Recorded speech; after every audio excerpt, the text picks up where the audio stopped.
Sobrang nakakagulat na balita, grabe, PBBM, ginulat ang Senado, naiyak si Cayetano, nagulat pinalitan, nasa pwesto, bumaliktad, nasa China.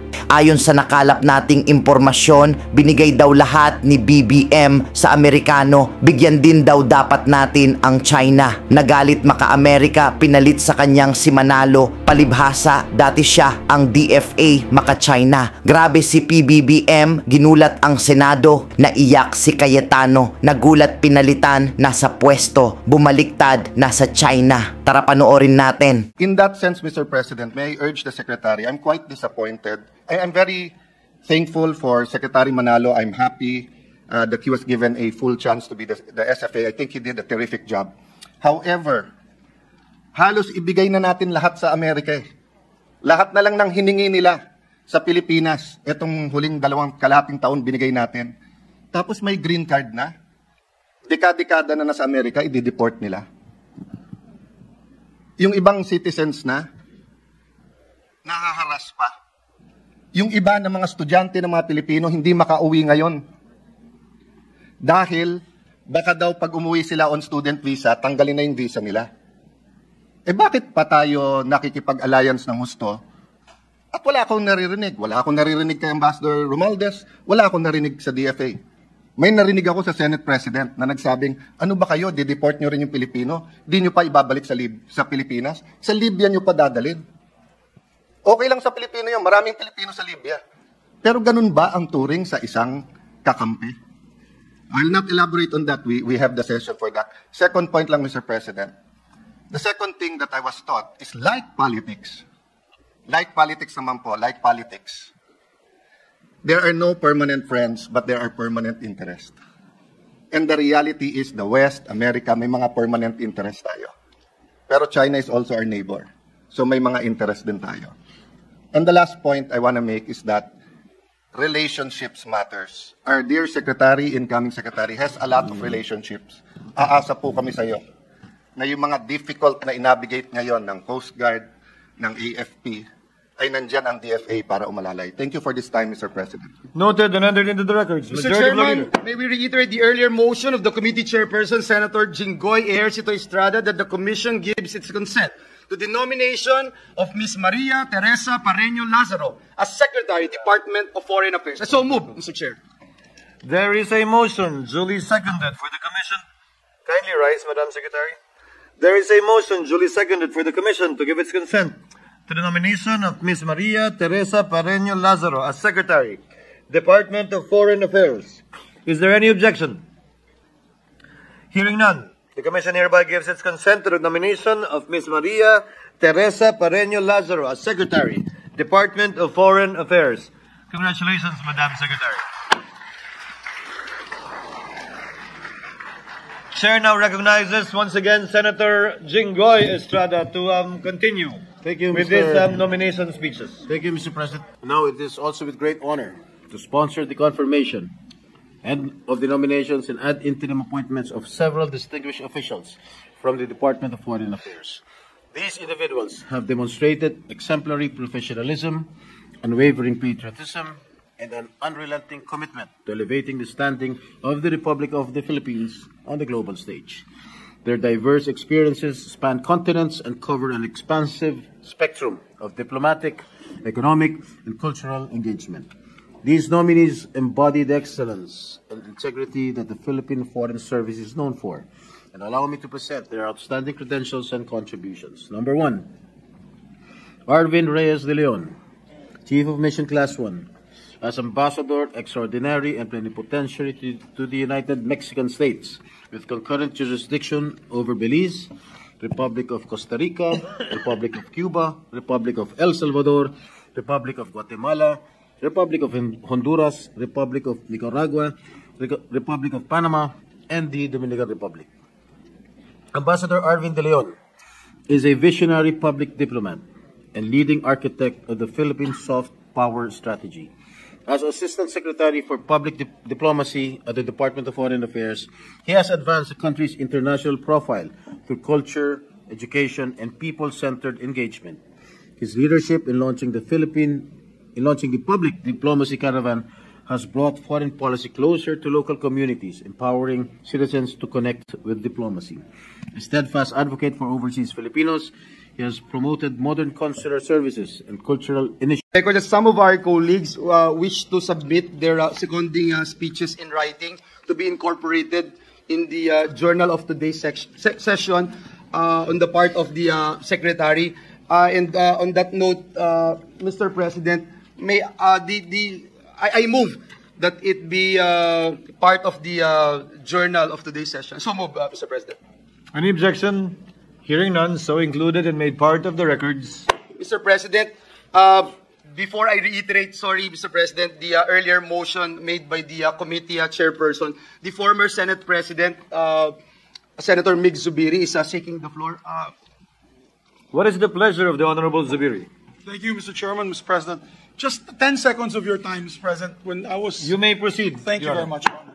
I just don't want to end the day today without thanking our Undersecretary, now Secretary Tess Lazaro, for all the support that she gave us during the hosting of the Asia Pacific Parliamentary Forum, together with Ma'am, now Ambassador Angeline Jimenez Ducroc, who was with us every step of the way. We hosted, I think, one of the best ever APPF, so much so that hindi na po nagkaroon ng APPF after that. Hindi na yata po nila tinuloy kasi ang Pilipinas daw ay napakaganda at napakagaling. So, unfortunately, hindi na tuloy. I also want to take, also, Ambassador Teresa Almuhela. So, Ma'am Teresa Almuhela, Ma'am Tess Lazaro, our secretary, thank you for helping me with the APPF. And the name I mentioned earlier, Ambassador Angeline Jimenez Ducroc, helped us in facilitating the meeting with then Prime Minister Kishida in Tokyo. So maraming salamat po sa inyo lahat. Inisahan ko na po lahat. Maraming salamat po, Mr. President. Thank you. Mr. President, can I just dispense with the reading of the credentials of all the 59 Foreign Service officials? I was waiting for you to do that, Your Honor. Thank you. And I'll just read the respective designations, Mr. President. Please, the gentleman may proceed. Thank you, Mr. President. Alan Lazaro de Niega, Chief of Mission Class 1, as Ambassador Extraordinary and Plenipotentiary to the Republic of Poland with concurrent jurisdiction over the Republic of Lithuania and Ukraine. Number 3, Bernadette Therese Chu Fernandez, Chief of Mission Class 1 as Ambassador Extraordinary and Plenipotentiary to the Republic of Korea. Number 4, Maria Teresa Torres Almohela, Chief of Mission Class 1 as Ambassador Extraordinary and Plenipotentiary to the Federal Republic of Germany. Number 5, Neil Frank Rivera Ferrer, Chief of Mission Class 1. Number 6, Marshal Luis Macabale Alferez, Chief of Mission Class 1. Number 7, Mary Ann Alfonso Padua, Chief of Mission Class 1. Number 8, Roberto Gutierrez Manalo, Chief of Mission Class 2. Chief of as non-resident ambassador to the Republic of Kazakhstan, Kyrgyz Republic, and the Republic of Tajikistan. In addition to being Ambassador Extraordinary and Plenipotentiary to the Islamic Republic of Iran, with concurrent jurisdiction over the Republic of Turkmenistan and the Republic of Uzbekistan. I think he is present online. Marie Charlotte Golim Tang, Chief of Mission Class 2, as non-resident ambassador to the Federal Democratic Republic of Ethiopia. In addition to being Ambassador Extraordinary and Plenipotentiary to the Republic of Kenya, with concurrent jurisdiction over the Democratic Republic of Congo, Republic of Malawi, Republic of Seychelles, Federal Republic of Somalia, Republic of South Sudan, United Republic of Tanzania, Republic of Uganda, Republic of Rwanda, Republic of Burundi, and Union of the Comoros. Number 10, Evangeline Chu Ong Jimenez Ducro, Chief of Mission Class 2 as Ambassador Extraordinary and Plenipotentiary and Permanent Representative of the Republic of the Philippines to the Association of Southeast Nations in Jakarta, Indonesia. Number 11, Marford Mopera Angeles, Chief of Mission Class 2. Number 12, Indira Consigna Banyares, Chief of Mission Class 2. Adrian Elmer Soriano Cruz, Chief of Mission Class 2. Micah Magnolia Maog Fisher, Chief of Mission Class 2. Arlene Tullid Magno, Chief of Mission Class 2. Donna Musa Rodriguez, Chief of Mission Class 2. Ana Marie Layugan Hernando, Chief of Mission Class 2.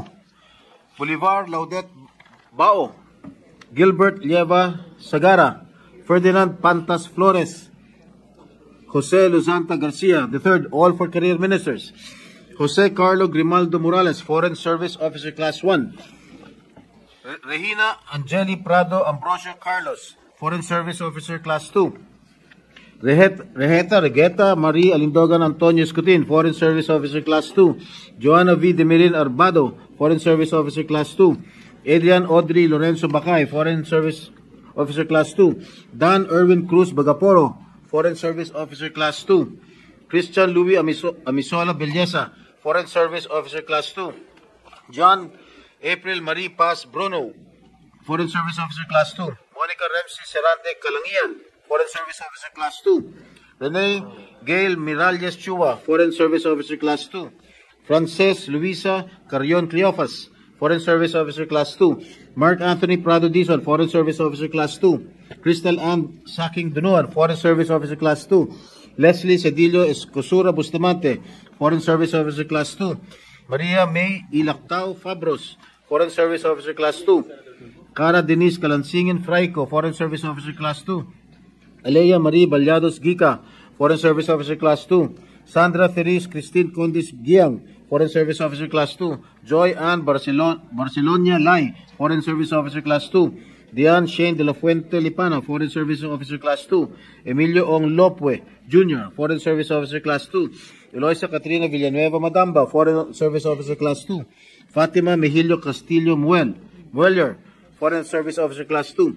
Patricia Delfina Rajos, Teddy Edmond Tan Pavon, Christian Hope Vicente Reyes, Monera Fatima Lim Siriban, Junalyn Gift Culi So, Laser Blitz Banyes Sumagaysay, Glenn Joseph de la Cruz Te, Melissa Ann Macaranyag Telan, Lorenzo Chris Delita Vidal, Leo Marco Cortez Vidal, Maricar Samson Yambao, Sharon Buella Villasario Yap, Levi Anthony Vera Malaylay, Angeli Margot, Elipanio Tolentino, and finally Susan Phoebe Real Sabado, all Foreign Service Officers Class 2. Mr. Chair, these esteemed colleagues and Foreign Service Officers reflect the finest traditions of service, leadership, and dedication to our country. Their collective achievements reinforce the Philippines' commitment to responsible, forward-looking, and principled foreign engagement. I respectfully urge this august body to confirm their nominations and ad interim appointments, confident that they will bring even greater honor to the Republic of the Philippines. I so move, Mr. Chair. Thank you, Mr. Chairman. Thank you, Senator Jinggoy. Mr. Chairman, a number of our colleagues wishes to submit their seconding speeches in writing to be incorporated in the journal of today's session. And on that note, Mr. Chairman, may I move that the written seconding speeches that will be submitted by the members of this commission be incorporated in the journal of today's session. So move, Mr. Chair. The nomination speech of Senator Estrada as well as the seconding speeches of our members, as moved by the Majority Leader, is hereby ordered to be entered into the records. Thank you, Mr. Chairman. May we reiterate at this juncture the earlier motion of the committee chairperson, Senator Jinggoy Estrada, that the Commission gives its consent to the nominations and confirms the ad interim appointments of the aforementioned 59 officials in the Department of Foreign Affairs. I so move, Mr. Chair. Before acting on the motion, Chair would like to request the nominees and appointees here present, as well as those online, to kindly rise. There is a motion duly seconded for the Commission to give its consent to the nominations and confirm the ad interim appointments of the 59 officials in the Department of Foreign Affairs as aforementioned. Is there any objection? Hearing none, the Commission hereby gives its consent to the nominations and confirms the ad interim appointments of the aforementioned 59 officials in the Department of Foreign Affairs. Congratulations. Majority Floor Leader. Mr. Chairman, at this juncture, may we now proceed to consider the recommendation of the Committee on National Defense on the interim appointments of 118 generals, flag officers, and senior officers of the Armed Forces of the Philippines. I so move, Mr. Chair. Any objection? Hearing none, motion is approved. Mr. Chairman, before we recognize the chairperson of the Committee on National Defense, I move that the letter received by the Commission on Appointments Secretariat on June 2, 2025 from the Office of the Deputy Chief of Staff for Personnel J1, Major General Ramon P. Flores, requesting for a waiver of personal appearance of Colonel Chris Anthony Morales, be approved. Colonel Morales is currently on ordinary leave, which he is spending abroad in Queens, New York, USA from May 24 up to June 14, 2025. So move, Mr. Chair. Any objection? Hearing none, motion is approved. Mr. Chairman, I move that we recognize the Chairperson of the Committee on National Defense, Representative Jesus M. Romualdo. So move. Any objection? Hearing none. Congressman JJ is recognized. You may proceed, sir. Thank you, Mr. Chairman. Good afternoon, Mr. Chair, Your Honors, ladies and gentlemen, esteemed members of the Armed Forces of the Philippines, distinguished guests. Mr. Chair, as we end our sworn duty here at the Commission on Appointments for the 19th Congress and journey onwards, please indulge me to express my sincerest thanks to the CA family, led by Attorney Myra Marie D. Villarica, the Armed Forces of the Philippines Office of Legislative Affairs through General Ahmad Omar Jr., my Congress and CA staff, and most especially the honorable members of this commission from the Senate and the House of Representatives with our Vice Chair, Representative Ramon Guico, and our Chairperson of this commission, Senator Francis G. Escudero, and former Chairperson, Senator Mig Subiri, for your strong support to the Armed Forces of the Philippines and the Committee on National Defense. We have performed according to our constitutional mandate, meticulously evaluating the AFP officers whose appointments and nominations go through this Committee on National Defense through the eye of the needle to determine their fitness and qualifications. The Committee on National Defense has done its work with transparency and integrity. As chairman, again, my personal honor and privilege to stand among you and work with you, your honors. Daghan gyud kayong salamat. Thank you very much for a very fulfilling 19th Congress with all of you. On that note, Mr. Chair, it is with great pride and respect that your Committee on National Defense, after thorough deliberation in a public hearing this morning regarding the fitness and qualifications of these officers, recommends for the Commission to confirm the ad interim appointments of the following. Mr. Chairman, your honors. Romel P. Roldan to the rank of Lieutenant General. Roman M. Dioso to the rank of Major General. Benedict D. Balaba to the rank of Major General.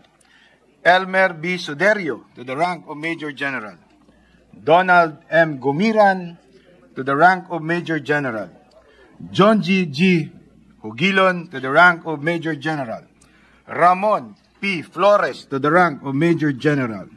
Charles Merrick A. Villanueva to the rank of Commodore. Eugenio Julio C. Osias IV to the rank of Brigadier General. Edwin R. Salibad to the rank of Brigadier General. Honorle B. Brillantes to the rank of Brigadier General. Edgar L. Catu to the rank of Brigadier General. Edwin M. Nera to the rank of Commodore. Ricky P. Bunayo to the rank of Brigadier General. Louis L. Lincuna to the rank of Commodore. Melencio W. Ragudo to the rank of Brigadier General. Emmanuel L. Cabasan to the rank of Brigadier General. Gilbert Roy S. Ruiz to the rank of Brigadier General. Medel M. Aguilar to the rank of Brigadier General. Sigfred C. Tubalado to the rank of Brigadier General. Randolph P. Rojas to the rank of Brigadier General. Erwin G. Solomon to the rank of Brigadier General. Gilbert R. Ombos to the rank of Brigadier General. Sandro C. Alves to the rank of Brigadier General. Ismael P. Mandanas Jr. to the rank of Brigadier General. Nestor M. Pedro to the rank of Brigadier General, Reserve.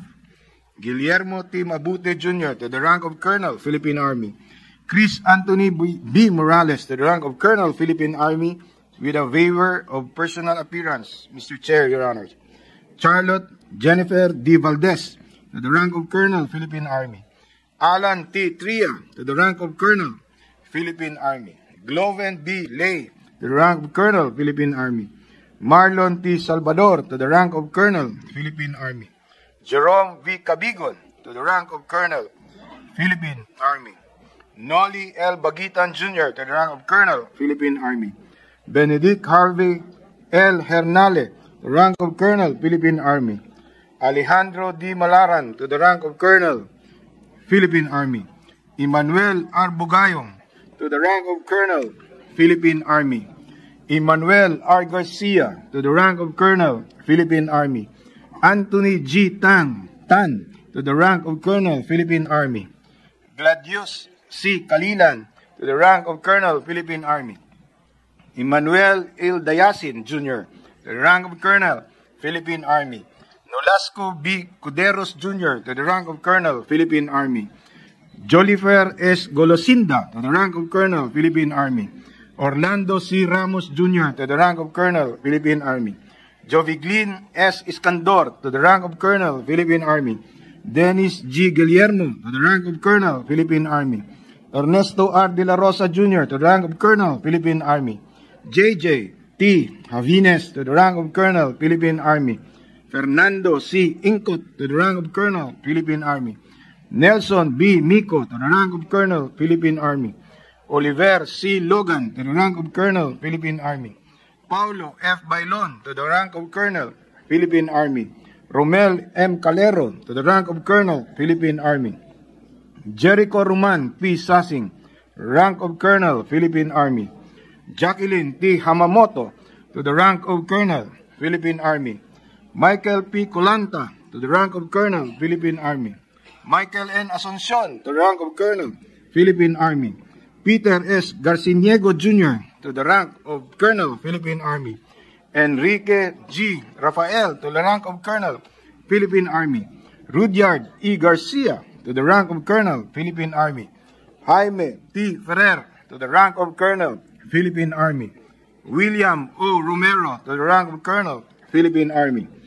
Giser M. Bautista to the rank of Colonel, Philippine Army. Carlos B. Sangdaan Jr. to the rank of Colonel, Philippine Army. Harry A. Balyaga Jr. to the rank of Colonel, Philippine Army. Joseph Victor A. Pulmano to the rank of Colonel, Philippine Army. Philip N. Renovalles to the rank of Colonel, Philippine Army. Gilbert L. Buado to the rank of Colonel, Philippine Army. Alvin V. Tanggilig to the rank of Colonel, Philippine Army. Michael R. Cuenca to the rank of Colonel, Philippine Army. Alan Mitchell G. Belen to the rank of Colonel, Philippine Army. Marani M. Ilagan to the rank of Colonel, Philippine Army. Delphine C. Consolacion Jr. to the rank of Colonel, Philippine Army. Elenita H. Altamirano to the rank of Colonel, Philippine Army. Jerome D. Peñalosa to the rank of Colonel, Philippine Army. Noel G. Pataray to the rank of Colonel, Philippine Army. Manuel B. Estanilla to the rank of Colonel, Philippine Army. Joshua A. Eri to the rank of Colonel, Philippine Army. Giser Julius L. Molve to the rank of Colonel, Philippine Air Force. Ingilberto A. Nioda Jr. to the rank of Colonel, Philippine Air Force. Reynald J. V. Balanay to the rank of Colonel, Philippine Air Force. Mark Anthony A. Yambing to the rank of Colonel, Philippine Air Force. Emerson M. Rivera to the rank of Colonel, Philippine Air Force. Marson Joseph D. Mendoza to the rank of Colonel, Philippine Air Force. Paul Anthony S.J. Yamamoto to the rank of Captain, Philippine Navy. Charlie A. Domingo Jr. to the rank of Colonel, Philippine Navy, Marines. Paul Michael P. Chanova to the rank of Captain, Philippine Navy. Alan B. Sunon to the rank of Captain, Philippine Navy. Antonio V. Bosch to the rank of Captain, Philippine Navy. Raymond F. Umbak to the rank of Captain, Philippine Navy. Liberty C. Gamueta to the rank of Captain, Philippine Navy. Marlon N. Nulyar to the rank of Captain, Philippine Navy. Norman L. Ilumba to the rank of Captain, Philippine Navy. Tyron Ryan S. Salakot to the rank of Captain, Philippine Navy. Zyril S. Villacorta to the rank of Captain, Philippine Navy. Emerson T. Namoka to the rank of Captain, Philippine Navy. Ronel T. Asiles to the rank of Captain, Philippine Navy. Michael Anthony C. Ubaldo to the rank of Captain, Philippine Navy. Jonathan T. Cauzon to the rank of Captain, Philippine Navy. Jimar E. Hementiza to the rank of Captain, Philippine Navy. Gabriel F. Ataiza to the rank of Captain, Philippine Navy. Adrian Aristeo C. Enriquez to the rank of Colonel, Medical Corps. Queenie Lida D.L. Jeronimo to the rank of Colonel, Medical Corps. May B. Maanyo to the rank of Colonel, Medical Corps. Josefa Andrea G. Cornista to the rank of Colonel, Medical Corps. Teresita Armerioles to the rank of Colonel, Medical Corps. Benny Dick C. Katangay to the rank of Colonel, Medical Corps. Giselle F. Parlan to the rank of Colonel, Medical Corps. Joel P. Carion to the rank of Colonel, Medical Corps. Felix M. Abay II to the rank of Colonel, Veterinary Corps. Francis D.L. Herrera to the rank of Colonel, Medical Administrative Corps. Arvin M. Berino to the rank of Colonel, Medical Administrative Corps. Rosano M. Goricho to the rank of Colonel, Nurse Corps. Cheryl A. Soriano to the rank of Colonel, Nurse Corps. Nicols P. Camacho to the rank of Colonel, Dental Service. Marian A. Munilla to the rank of Colonel, Dental Service. Louis Marshall A. Ariola to the rank of Colonel, Dental Service. Jessica Ann Marguerite R. Lacson Hizon to the rank of Colonel, Judge Advocate, General Service Reserve. That is all, Mr. Chairman, Your Honors. Thank you. Mr. President, Mr. Chairman, a number of our colleagues wishes to submit their seconding speeches in writing. So on that note, Mr. Chairman, may I also move that the written seconding speeches that will be submitted by the members of this commission be incorporated in the journal of today's session. So moved. Any objection? Hearing none, motion is approved. Seconding speeches are considered inserted into the records. Thank you very much, Mr. Chairman. May we reiterate the earlier motion of the committee chairperson, Representative J.J. Romualdo, that the Commission confirms the ad interim appointments of the aforementioned 118 generals, flag officers, and senior officers of the Armed Forces of the Philippines. I so move, Mr. Chair. Any objection? Hearing none, the Commission hereby confirms the ad interim appointments of the aforementioned 118 generals, flag officers, and senior officers of the Armed Forces of the Philippines. Congratulations, sirs and ma'ams.